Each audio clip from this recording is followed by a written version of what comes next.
नमस्कार दोस्तों, स्वागत है आपका अपने अपने YouTube चैनल यूपीपीसीएल क्रैकर्स के अंदर। आज हम देखेंगे कि टाइप्स ऑफ जेई एग्जाम्स कितने कितने होते हैं। आज जितने भी जेई के एग्जाम हमारे कॉमनली होते रहते हैं ना, उस सारे का वीडियो आज आपको पता चल जाएगा। इस वीडियो को देखने के बाद आपको कभी कंफ्यूजन नहीं होगा और किसमें एक एग्जाम होता है, किसमें दो एग्जाम होते हैं, ठीक है, सब आपको पता चल जाएगा। और किसमें इंटरव्यू होता है, किसमें स्किल टेस्ट होता है, सब आपको पता चल जाएगा, ठीक है। तो ये हमारे पास टाइप्स ऑफ जेई एग्जाम है जो आप भर सकते हैं, ठीक है। तो थोड़ा लंबा वीडियो होने वाला है क्योंकि सारे जेई के एग्जाम्स में आपको बताऊंगा, क्योंकि अकेला ऐसा लड़का हूं जिसने सारे जेई के एग्जाम दिए हैं, ठीक है। पास अभी तक एक में भी नहीं हुआ मैं, ठीक है। इसमें सिर्फ मैं प्री में हुआ था पास, ठीक है, बाकी नहीं हुआ, ठीक है। तो स्टार्ट करते हैं। सबसे पहले एसएससी जेई का एग्जाम ले लेते हैं। एसएससी जेई का एग्जाम जो होता है वो सेंट्रल गवर्नमेंट का टॉप मोस्ट एग्जाम होता है और हर साल होता है ये। और प्रीलिम्स प्लस मेंस एग्जामिनेशन के बाद इसमें जॉब मिलती है, ठीक है।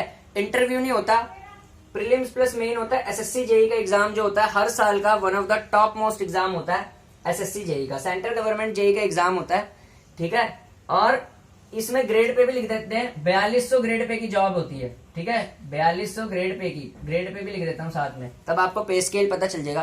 4200 ग्रेड पे की जॉब होती है। हर साल सेंट्रल गवर्नमेंट का एग्जाम होता है। दो एग्जाम लेते हैं, प्रीलिम्स प्लस मेन। प्रीलिम्स इसमें ऑब्जेक्टिव होता है, यानी एमसीक्यू वाला। मेंस में इसमें आंसर लिखने होते हैं, ठीक है।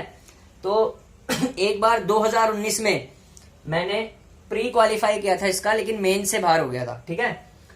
उसके बाद जो नेक्स्ट एग्जाम है, ठीक है, नेक्स्ट एग्जाम जो है वो इससे भी फेमस में आता है इलेक्ट्रिकल वाले स्टूडेंट्स के लिए। क्यों, अभी क्लियर करता हूं डाउट। एसएससी जेई सबसे बड़ा एग्जाम है, नो डाउट सबसे बड़ा एग्जाम है, लेकिन किसमें? सिविल इंजीनियरिंग में।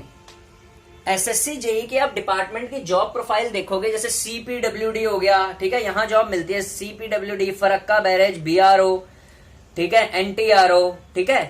तो एसएससी जेई में जो ज्यादा सीट होती है वो होती है सिविल इंजीनियर्स की। ये सिविल इंजीनियर और mechanical engineering point of view से बड़ा एग्जाम है, लेकिन जो वाकई असलियत में electrical engineering point of view से सबसे बड़ा एग्जाम होता है ना, वो होता है सेकंड वाला, यूपीपीसीएल जेई का। ये भी एक एग्जाम होता है, एक एग्जाम होता है यूपीपीसीएल जेई का। और इसमें जो आप जेई बनते हैं वो सारों से ज्यादा पे ग्रेड वाले बनते हैं, जो कि 4600 ग्रेड पे है, ठीक है, 4600 ग्रेड पे, ठीक है। तो यूपीपीसीएल जेई इलेक्ट्रिकल इंजीनियरिंग का सबसे फेमस एग्जाम है और ये भी हर साल होता है। इस बार वैकेंसीज डिले होने की वजह से फ्रस्ट्रेशन हुई है, ठीक है। क्यों हुई है वो मैंने, और रीजन क्या है वैकेंसी डिले का, वो मैंने पिछली वीडियो में एक्सप्लेन कर दिया है। रोज आता हूं मैं, ठीक है, और रोज आने के बावजूद भी यार इतनी पॉपुलैरिटी नहीं है चैनल की, मुझे समझ नहीं आ रही। पर कंटेंट तो बढ़िया ही लाता हूँ यार। ऐसे भी करके किसी यूट्यूबर ने नहीं आज तक बताया कि ऐसे टाइप के जेई एग्जाम होते हैं एक में, फिर भी पता नहीं क्यों। चलो क्या पता बाद में थोड़ी बढ़ जाए फॉलोवरशिप, ठीक है। यूपीपीसीएल जेई का एक एग्जाम होता है, 4600 ग्रेड पे की जॉब होती है ये। उसके बाद जो नेक्स्ट एग्जाम हमारे पास होता है, इसकी भी वैकेंसीज आ रखे हैं, ये होते हैं पीजीसीआईएल जेई। ये भी एक एग्जाम होता है, पीजीसीआईएल जेई का एक एग्जाम होता है। पीजीसीआईएल की सबसे बड़ी खास बात क्या है, इसका ईयरली पैकेज बहुत जबरदस्त है। ईयरली पैकेज का क्या मतलब होता है, देखिए, पीजीसीआईएल एक प्रॉफिट मेकिंग कंपनी है। प्रॉफिट मेकिंग कंपनी की वजह से इसमें बोनस और परफॉर्मेंस रिलेटेड पे बहुत अच्छी होती है। तो परफॉर्मेंस रिलेटेड पे जो ऐड होती है एनुअल पैकेज में, उसकी वजह से इसका एनुअल पैकेज बहुत अच्छा है। हालांकि इसका बेसिक बहुत कम है, लेकिन इसका एनुअल पैकेज बहुत अच्छा है। और ये भी एक कोर इलेक्ट्रिकल जॉब है। और यूपीपीसीएल जेई के बाद जो सेकंड प्रेफरेंस होती है ना बेस्ट जेई की इलेक्ट्रिकल में, वो पीजीसीआईएल जेई की ही होती है, ठीक है। तो पीजीसीआईएल जेई जो होती है ये वन एग्जाम होता है और ये पीजीसीआईएल जेई एक ही एग्जाम होता है, ठीक है। और इसकी प्रेजेंट टाइम में वैकेंसीज आ रखी है, ठीक है। फ्रस्ट्रेशन इसलिए हो रही है, इसके एग्जाम का अभी कोई अता पता नहीं है, ठीक है। नेक्स्ट एग्जाम जो है हमारे पास वो होता है डीएमआरसी जेई का, यानी Delhi metro rail corporation JE का। डीएमआरसी जेई इसको बोलते हैं। और ये भी एक ही पेपर होता है, ठीक है, एक एग्जाम होता है। ये काफी साल से सोया पड़ा है, आ ही नहीं रहा, ठीक है, 2019 से नहीं आ रखा। नेक्स्ट एग्जाम जो होता है ये भी बड़ा पॉपुलर एग्जाम है, इसका नाम है RRB JEE, यानी कि railway recruitment board junior engineer electrical. इसमें 2 एग्जाम होते हैं, लिखा हुआ है CBT1 प्लस CBT2, ठीक है, 2 एग्जाम होते हैं इसमें, ठीक है। और इसका फायदा सारी ब्रांचों के लिए होता है, ठीक है। ये अकेला एक JEE एग्जाम है जिसमें सारी ब्रांचों की वैकेंसी इक्वल होती है, भर भर के, ठीक है। सिविल की भी बढ़िया होती है इसमें वैकेंसीज, इलेक्ट्रिकल की भी बढ़िया होती है, और मैकेनिकल वालों का तो भाई सबसे जबरदस्त डिपार्टमेंट है। मैकेनिकल इंजीनियरिंग का जितना ज्यादा वर्क रेलवे में है ना, इतना ज्यादा किसी डिपार्टमेंट में नहीं है। रेलवे इंजन से लेके, ठीक है, डीजल लोकोमोटिव की कंस्ट्रक्शन से लेके सब कुछ, मैक्सिमम जो मैकेनिकल इंजीनियर्स का फेवरेट डिपार्टमेंट होता है वो होता है RRB JEE का, ठीक है। इलेक्ट्रिकल का भी है, लेकिन इलेक्ट्रिकल की नॉलेज यहाँ पे आपकी सिर्फ ट्रैक्शन पॉइंट ऑफ व्यू पर रह जाएगी, पर है अच्छा। सबसे ज्यादा फैसिलिटीज जो है, फैसिलिटीज के मामले में RRB को मैं नंबर 1 देता हूं, ठीक है। ये देखो 1 लिख दिया मैंने फैसिलिटीज के मामले में। RRB JEE is in number 1 in terms of facilities. तो RRB JEE का भी एग्जाम होता है, ये भी भाई दे लेना जब भी कभी आएगा, ठीक है। नेक्स्ट एग्जाम जो होता है NTPC JEE, ये NTPC RRB वाला नहीं है, ये NTPC है, national thermal power corporation limited. जैसे PGCIL है ना ट्रांसको कंपनी, ऐसी महारत्न ट्रांसको कंपनी भी है भाई इलेक्ट्रिकल इंजीनियर्स की, उसको NTPC कहा जाता है। इसके भी 2 स्टेज एग्जाम होते हैं, CBT1 प्लस CBT2, ठीक है। तो ये भी आप देख सकते हैं NTPC JEE का। उसके बाद नेक्स्ट जो JEE है हमारे पास वो NFL JEE। NFL की फुल फॉर्म है नेशनल फर्टिलाइजर लिमिटेड, और ये भी एक एग्जाम होता है। अलग अलग रिफाइनरीज के लिए अलग अलग इसमें फॉर्म भरे जाते हैं। जैसे पानीपत रिफाइनरी के लिए अलग भरा जाता है, भटिंडा रिफाइनरी के लिए अलग भरा जाता है, गाजियाबाद रिफाइनरी के लिए अलग होता है, ठीक है। तो अलग अलग जो इसकी रिफाइनरीज हैं, ठीक है, बरेली रिफाइनरी के लिए अलग होता है। तो इसके अलग अलग रिफाइनरी से अलग अलग फॉर्म्स आते हैं, ठीक है। साल में 2 साल में एक बार किसी न किसी रिफाइनरी से आ जाता है NFL JEE का, और ये एक ही एग्जाम होता है, ठीक है। और ये अकेला ऐसा एग्जाम होता है जिसमें नेगेटिव मार्किंग नहीं होती, धुआंधार इसमें तुक्के मारो, उड़ाओ इसको, ठीक है। नेक्स्ट होता है LMRC JEE। LMRC JEE पहले नाम से जाना जाता था, प्रेजेंट टाइम में ये जो है ये UPMRC JEE से जाना जाता है। हाल ही में अभी इसका 2 महीने पहले एग्जाम हुआ है, और ये भी सिंगल स्टेज एग्जाम होता है, इसलिए यहाँ पे लिखा हुआ 1 एग्जाम, ठीक है। नेक्स्ट है हमारे पास MPPGCL JEE, यानी Madhya Pradesh power corporation limited JEE। MPPGCL JEE जो होता है ये भी एक एग्जाम होता है, इसकी वैकेंसीज आ रखी हैं। उसके बाद जो नेक्स्ट एग्जाम होता है वो होता है PSPCL JEE, यानी Punjab state electrical power corporation limited JEE। Punjab के लड़के जो होते हैं उनका जो बिजली विभाग है, जो पंजाब के लड़के तैयारी करते हैं वो PSPCL JEE की करते हैं, ठीक है। तो ये पंजाब वालों का बड़ा फेमस डिपार्टमेंट है PSPCL। तो कोई लड़का अगर पंजाब से है और ये वीडियो देख रहा है तो वो इस एग्जाम पे जरूर फोकस करे, PSPCL के, Punjab state power corporation limited JEE, ये एक ही एग्जाम होता है, ठीक है। उसके बाद है हमारे पास राजस्थान विद्युत उत्पादन निगम लिमिटेड, इसको बोलते हैं राजस्थान JEE, और ये एक एग्जाम होता है, ठीक है। राजस्थान JEE में डिप्लोमा होल्डर एलिजिबल नहीं होता, सिर्फ और सिर्फ बीटेक होल्डर एलिजिबल होता है राजस्थान JEE के लिए, और ये एक ही एग्जाम होता है, ठीक है। Rajasthan JEE is only for BTech, okay. RVUNL JEE बोलते हैं, एक एग्जाम होता है इसका। नेक्स्ट हमारे पास जो है वो जूनियर इंजीनियर के साथ साथ ना कुछ छोटी वैकेंसीज भी आती हैं, ठीक है, वो भी आप फिलअप कर सकते हैं। जैसे IOCL टेक्निकल असिस्टेंट इलेक्ट्रिकल, ठीक है। IOCL इंजीनियरिंग असिस्टेंट बोलते हैं इसको, EA, ठीक है, इंजीनियरिंग असिस्टेंट, ठीक है। असिस्टेंट इंजीनियर नहीं होता, ये देखिए असिस्टेंट इंजीनियर तो SDO को बोलते हैं, ये इंजीनियरिंग असिस्टेंट है। ये एक वर्कर लेवल की पोस्ट होती है, क्या बोलते हैं, वर्कमैन कैडर की। IOCL NPCIL देखते होंगे ना आप, ये जो HPCL BPCL इनमें वैकेंसीज आती हैं, ठीक है, इंजीनियरिंग असिस्टेंट की, इंजीनियरिंग असिस्टेंट की, ठीक है, इंजीनियरिंग असिस्टेंट की, ठीक है। तो IOCL में जो इंजीनियरिंग असिस्टेंट की पोस्ट होती है ये भी आप फिलअप कर सकते हो। अलग अलग रिफाइनरीज से अलग अलग फॉर्म्स आते हैं इसके, ठीक है। आपने देखा होगा पानीपत, हल्दिया, ठीक है, चंडीगढ़, भटिंडा, ठीक है, ऐसी इसकी अलग अलग IOCL इंजीनियरिंग असिस्टेंट। इसका जो एग्जाम होता है वो एग्जाम प्लस स्किल टेस्ट होता है। इसमें सिर्फ एग्जाम क्वालिफाई करने से आपको जॉब नहीं मिलेगी, एक इंटरव्यू टाइप का स्किल टेस्ट होता है इसमें। ये जो मैं फैक्ट वीडियोस बनाता हूँ ना, फैक्ट वीडियोस जिसको तुम देखते नहीं हो, फैक्ट वीडियो भी आती है मेरी हर हफ्ते एक, ठीक है, वो इसी स्किल टेस्ट में काम आती है। और जिस दिन आप इन किसी एग्जाम में से क्लियर करोगे ना, उस दिन आपको अकल आएगी कि आशीष सर की अगर स्किल टेस्ट फैक्ट वाली वीडियो देख ली होती ना तो हमारा स्किल टेस्ट क्लियर हो जाता। स्किल टेस्ट में ही ऐसे क्वेश्चन पूछते हैं। इसके स्किल टेस्ट में मैं बैठा हुआ हूं, इसके स्किल टेस्ट में मैं बैठा हुआ हूं, इसके स्किल टेस्ट में, इसके स्किल टेस्ट में बैठा हूं। तो स्किल टेस्ट से रिजेक्ट हुआ था, ठीक है, ठीक है, स्किल टेस्ट से रिजेक्ट हुआ था मैं इनके, ठीक है, स्किल टेस्ट से रिजेक्ट हुआ हूं मैं इसके, ठीक है। और इसलिए मुझे पता है कि कैसे क्वेश्चन पूछे जाते हैं स्किल टेस्ट से। वो जो फैक्ट वीडियो लेके आता हूं ना मैं एक हर बारी कि ये चीज ऐसे क्यों होती है, हार्मोनिक्स क्यों, हार्मोनिक्स किसे कहते हैं, कांस्टेंट लॉसेस ट्रांसफार्मर के कौन कौन से होते हैं, सीटी की सेकेंडरी ओपन क्यों नहीं रखते, शॉर्ट क्यों रखते हैं, यही सब पूछा जाता है स्किल टेस्ट में। तो मेरी फैक्ट वीडियो देखनी जरूरी है।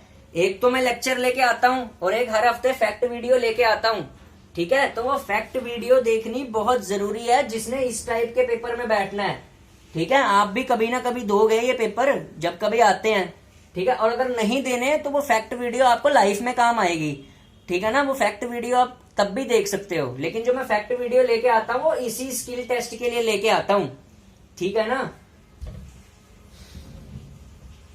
तो कौन कौन से हैं, IOCL engineering assistant exam plus skill test, NPCIL में साइंटिफिक असिस्टेंट की निकलती है। एनपीसीआईएल को बोलते हैं nuclear power corporation of India limited. Exam plus skill test होता है इसमें। मेरी फैक्ट वीडियोस देख लेना, स्किल टेस्ट अपने आप क्लियर हो जाएगा आपका। HPCL engineering assistant exam plus skill test होता है। एचपीसीएल की फुल फॉर्म है Hindustan petroleum corporation limited. BPCL Bharat petroleum corporation limited engineering assistant exam plus skill test होता है इसमें भी। नेक्स्ट हमारे पास है THDCIL JE, Tehri hydro electric corporation limited JE. एक एग्जाम होता है इसका, एक एग्जाम होता है इसका। पिछली बार उत्तराखंड और यूपी दोनों स्टेट्स के लिए इसका फॉर्म निकला था, लेकिन ये THDCIL वाले इतने धोखेबाज हैं कि इन्होंने एग्जाम ही इसका मतलब वो कर दिया था। शायद जिसने ये फॉर्म भरा होगा पिछले से पिछले साल, 2 साल पहले की बात है ये, कि THDCIL में वैकेंसी निकली थी उत्तराखंड और यूपी की कंबाइंड, ठीक है, Tehri hydro electric corporation limited में। और इन्होंने ना पता नहीं एग्जाम कराया ही नहीं उसका, मतलब वैकेंसी कैंसिल कर दी। कैसे, मतलब क्या है यार ये सिस्टम। ऐसे वैसे PSUs का फिर क्या फायदा, कम से कम बाकी यार कराते तो हैं, इन्होंने तो एग्जाम ही नहीं कराया था उस टाइम, बड़ा धक्का लगा था, ठीक है, ठीक है। उसके बाद DSSB जेई यानी कि दिल्ली सबऑर्डिनेट सर्विसेज जेई, ये प्रीलिम्स प्लस मेन एग्जाम होता है, इसको बोलते हैं DSSB जेई। उसके बाद होता है DDA JE, Delhi development authority JE, ये भी एक ही एग्जाम होता है हर, ये भी अभी इसकी वैकेंसी, इसका पेपर होने जा रहा है अप्रैल में, ठीक है। नेक्स्ट है UPRVUNL जेई, उत्तर प्रदेश राज्य विद्युत उत्पादन निगम लिमिटेड, जेनको है, UPPCL का जनरेशन डिपार्टमेंट है, एक एग्जाम होता है। यूपी की सबसे फैसिलिटी वाली जॉब है ये। UPRVNL में फैसिलिटीज बहुत ज्यादा हैं, ठीक है, जल्दी आपको क्वार्टर भी मिल जाता है, ठीक है, जल्दी, और पब्लिक डीलिंग भी नहीं है, ठीक है, और अलाउंसेस भी बहुत ज्यादा हैं इसमें, शिफ्ट अलाउंस है, पता नहीं कौन कौन से अलाउंसेस हैं जो बच्चे लगे हुए हैं ना उन्होंने बताए थे इसमें, ठीक है, बहुत सारे अलाउंसेस देता है ये, ठीक है, क्योंकि जनरेशन फायदे में चल रहा है ना, जनरेशन फायदे में चल रहा है। नेक्स्ट होता है BHEL सुपरवाइजरी ट्रेनिंग, ठीक है। BHEL सुपरवाइजरी ट्रेनिंग 2012 के बाद से नहीं आया है, ये कभी आता था क्योंकि BHEL कंपनी लॉसेस में है, ठीक है, BHEL लॉसेस में है। तो एक एग्जाम प्लस स्किल टेस्ट होता है इसमें, और 2012 के बाद से BHEL में कोई वैकेंसी नहीं आई, ठीक है। नेक्स्ट लास्ट जेई का एग्जाम है, ये होता है UKPCS जेई, ठीक है, इसको बोलते हैं Uttarakhand public service commission JE, ठीक है, इसका एक ही एग्जाम होता है, ठीक है। और यहां तो यार मेरे ख्याल एग्जाम लीक होते हैं शायद, पता नहीं, ऐसा न्यूज़ में तो सुनने को आता है कि इधर लीक होते हैं एग्जाम बहुत ज्यादा, ठीक है। उत्तराखंड में क्या होता है, एग्जाम्स जो होते हैं बहुत ज्यादा, मतलब एक तो जैसे इनका एग्जाम कैलेंडर आता है उस हिसाब से शायद यहाँ पे एग्जाम होते नहीं है, और होते भी हैं तो उनके रिजल्ट और उनका क्या बोलते हैं कि वो सही होंगे नहीं होंगे, इनका कोई भरोसा नहीं होता, क्योंकि यहाँ पे कोई एग्जाम कंडक्टिंग एजेंसी है ही नहीं, ठीक है, यहाँ पे कोई एग्जाम कंडक्टिंग एजेंसी है ही नहीं, ठीक है, यानी कि ये खुद ही एग्जाम कराता है, ठीक है। बाकी जो होते हैं ये सारे, ये तो TCS लेती है, टीसीएस लेने की वजह से ये एग्जाम टाइम पे भी हो जाते हैं, और लेकिन यहाँ पे ना कोई एजेंसी नहीं है, ये खुद ही कराता है एग्जाम, ठीक है। 3 डिपार्टमेंट इसके अंदर होते हैं। एक होता है यूजेवीएनएल, जिसको बोलते हैं उत्तराखंड जल विद्युत निगम लिमिटेड। दूसरा होता है PTCUL, power transmission corporation of Uttarakhand limited. तीसरा होता है यूकेपीसीएल, उत्तराखंड पावर कॉर्पोरेशन लिमिटेड, ठीक है। तो एक ये एग्जाम भी होता है, ठीक है। और ये सारे जितने जेई एग्जाम है, ठीक है, तो जिसमें आप एलिजिबल हैं वो आप भर सकते हैं, ठीक है। बहुत सारे अपॉर्चुनिटीज हैं आपके पास, कहीं भी आप जॉब कर सकते हैं, ठीक है। बस जैसे कि आईओसीएल में भी कर सकते हैं, एनपीसीआईएल में, बीपीसीएल में भी, ठीक है। बस यहाँ पे स्किल टेस्ट अगर आप पास कर लेते हैं तो यहाँ पे भी आप जॉब ले सकते हैं, ठीक है। और डीडीए में भी, डीडीए में सेकेंडरी एम्प्लॉय होता है इलेक्ट्रिकल इंजीनियर्स, ठीक है। बस ये होता है, ठीक है। तो इतने सारे आपके पास ऑप्शन है, देख लो कितने जेई के एग्जाम्स लिखवा दिए मैंने। तो आप प्रिपेयर कर सकते हैं, कहीं भी अपने आप को सेटल कर सकते हैं। बाकी अगर आप इलेक्ट्रिकल इंजीनियरिंग को एंजॉय करना चाहते हैं तो फिर आप कोई भी बिजली विभाग का फॉर्म भर सकते हैं, ठीक है। यूपीपीसीएल का भर सकते हैं, एमपीपीजीसीएल का भर सकते हैं, ठीक है। तो क्योंकि बिजली विभाग में इलेक्ट्रिकल इंजीनियर जो होता है वो प्राइमरी एम्प्लॉय होता है, ठीक है। पीजीसीआईएल हो गया जैसे, हाँ एक और रह गया एनएचपीसी,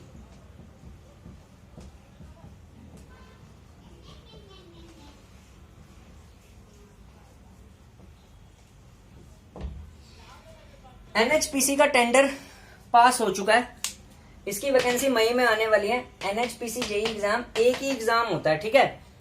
लेकिन इस जॉब का एक बड़ा डिसएडवांटेज है, इसकी पोस्टिंग दुर्गम इलाकों में होती है। दुर्गम इलाके कैसे? जो बहुत रिमोट लोकेशंस होती है ना, वहां पे होती है। तो अगर आप किसी दुर्गम इलाके में नौकरी कर सकते हैं तो फिर आप इसके फॉर्म को भरिए, ठीक है। इतनी मैं आपको एडवाइस दे देता हूं। सिर्फ जॉब पा लेना ही बहुत बड़ी बात नहीं होती, उस जॉब पे आप रिटेन हो सकते हैं नहीं। एनएचपीसी में पर्क्स हाईएस्ट हैं, प्रॉफिट इस कंपनी का बहुत हाईएस्ट है। लेकिन याद रख लेना, अगर आप दुर्गम इलाकों में नौकरी कर सकते हो तब आप एनएचपीसी का फॉर्म भरना, ठीक है। थैंक यू, ठीक है। मैं तो बहुत हारा हुआ बंदा हूं, फेल हो रखा हूं, तो इसलिए मेरी तो मजबूरी है हर का फॉर्म भरना। लेकिन जो अभी फ्रेशर्स हैं, जिनको अभी तैयारी करते हुए ज्यादा टाइम नहीं हुआ है, वो एनएचपीसी को सिर्फ तब भरें। कहीं ऐसा ना हो आप छोटी सी उम्र में बहुत ज्यादा दुर्गम जगह पे चले जाएं और फिर आपको वहां पे पता चले यार यहाँ तो कुछ है ही नहीं, ठीक है। क्योंकि एनएचपीसी की जो जॉब लोकेशंस होती है बड़ी टफ जॉब लोकेशंस होती हैं, ठीक है ना। बहुत रिमोट लोकेशन में इनके प्लांट्स होते हैं, ठीक है। क्योंकि पता ही है हाइड्रो पावर तो रिमोट लोकेशन में होगी बहुत ज्यादा, ठीक है। तो बस यही होता। हालांकि कंपनी बहुत अच्छी है, प्रॉफिटेबल है। तो आपको अगर वीडियो पसंद आया होगा तो चैनल सब्सक्राइब करिए, ठीक है। एक यार मूविंग चैनल है मेरा, पर पता नहीं क्यों फेमस नहीं हो रहा इतना, बल्कि होना चाहिए यार, मेरे को तो ऐसा लग रहा है। ऐसे तो कोई नहीं बताता, ठीक है। तो इसको मूविंग प्रोडक्ट बनाना आपका काम है। आप अगर मेरे चैनल को सब्सक्राइब करेंगे, सपोर्ट करेंगे, शेयर करेंगे तो ही अच्छा कंटेंट जा पाएगा बंदों के पास। Thank you.